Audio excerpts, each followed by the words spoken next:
Samajwadi party के अध्यक्ष अखिलेश यादव ने लखनऊ में सत्तारूढ़ भारतीय जनता पार्टी पर देश की संवैधानिक संस्थाओं पर कब्जा करने का आरोप लगाते हुए मंगलवार को कहा कि उन्हें निर्वाचन आयोग पर तो भरोसा है, लेकिन भाजपा पर नहीं है।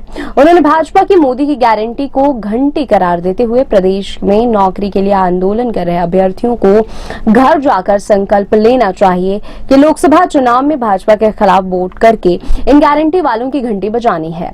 यादव ने यहां बातचीत में निर्वाचन आयोग पर मतदाता सूचियों से सपा समर्थक मतदाताओं के नाम गलत तरीके से हटाने संबंधी शिकायतों पर कोई कार्रवाई नहीं करने का भी आरोप लगाया। इस दौरान पूछे गए एक सवाल पर उन्होंने कहा कि हमें निर्वाचन आयोग पर तो भरोसा है, लेकिन भाजपा पर नहीं है।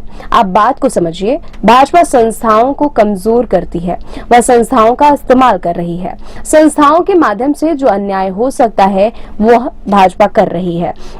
उन्होंने कहा कि किसी भी सरकार की जिम्मेदारी बनती है कि कोई संस्था कमजोर ना हो। संस्थाएं जितनी मजबूत होगी उतना ही हमारा लोकतंत्र मजबूत होगा, लेकिन भाजपा लोकतंत्र के बहाने संस्थाओं को कमजोर कर रही है। अगर संस्थाएं कमजोर होंगी तो लोकतंत्र कमजोर हो जाएगा। मोदी की गारंटी के भाजपा के नारे के बारे में पूछे जाने पर पूर्व मुख्यमंत्री ने कहा कि जिस भाजपा ने किसी भी चीज की गारंटी नहीं दी, वह अब क्या गारंटी का प्रचार कर रही है। वह गारंटी नहीं, असल में घंटी है।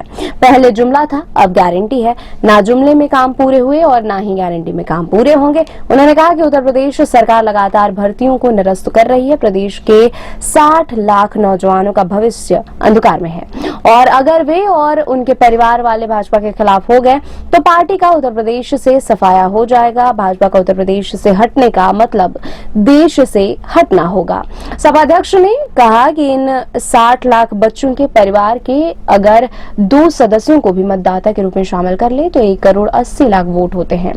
अगर इस संख्या को 80 से भाग दे दें तो हर साल लोकसभा में भाजपा को 2,25,000 वोट कम हो जाएंगे। इस योजना को आगे बढ़ाने का काम समाजवादी पार्टी के लोग करेंगे। उन्होंने कहा कि उत्तर प्रदेश में जो अभ्यर्थी नौकरी रोजगार के लिए आंदोलन कर रहे थे, अब उन्हें घर जाकर संकल्प लेना चाहिए कि लोकसभा चुनाव में भाजपा के खिलाफ वोट करके इन गारंटी वालों की घंटी बजानी है।